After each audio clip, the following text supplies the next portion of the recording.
Direct signing এর মাধ্যমে Dhaka Capitals যে চারজন ক্রিকেটারকে দলে ভিড়িয়েছে, চারজনই জেনুইন ম্যাচ উইনার। তাসকিন আহমেদের একটা স্পেল ম্যাচের চিত্র পাল্টে দিতে পারে, সাইফ হাসানের একটা ইনিংস ঢাকাকে ম্যাচ জেতাতে পারে, অ্যালেক্স হেলসের ব্যাপারে নতুন করে বলার কিছু নাই, এবং উসমান খান তিনিও আসলে ম্যাচ উইনিং নক খেলতেই পারেন।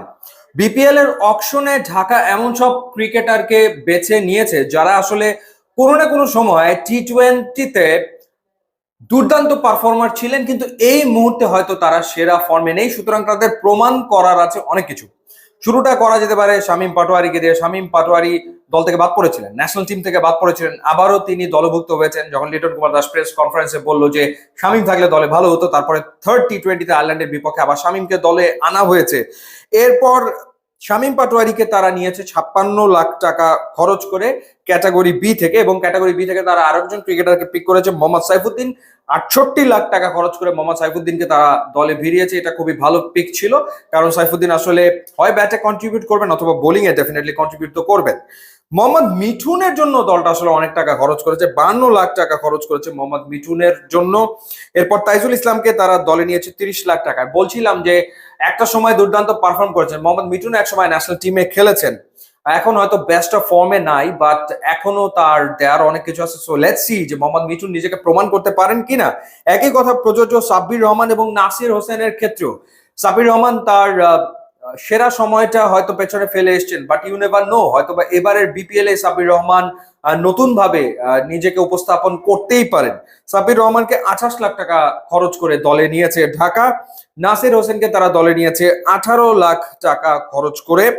এরপর তোফায়েল আহমেদ যিনি অলরাউন্ডার, তার পেছনে খরচ করেছে 18 লাখ টাকা। অনেক অলরাউন্ডারকে দলে নিয়েছে ঢাকা ক্যাপিটালস। এরপর ইরফান শুক্কুর, তাকে নিয়েছে 18 লাখ টাকা খরচ করে।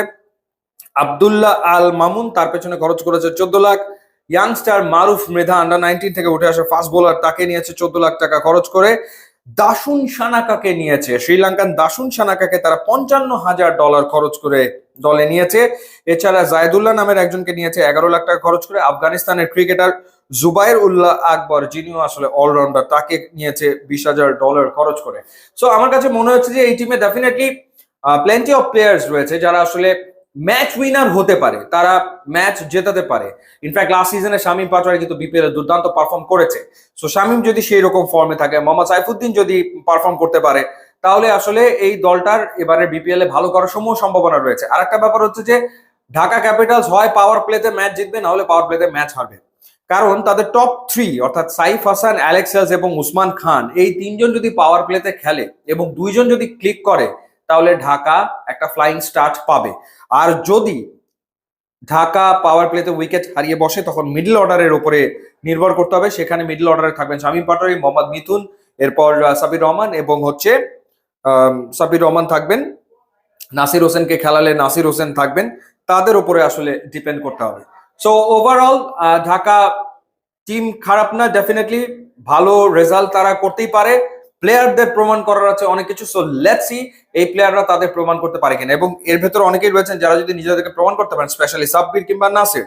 স্পেশালি সাব্বির, তার জন্য আবার হয়তো বা জাতীয় দলের দরজা খুলতে পারে। সুতরাং এটা একটা ভালো অপরচুনিটি।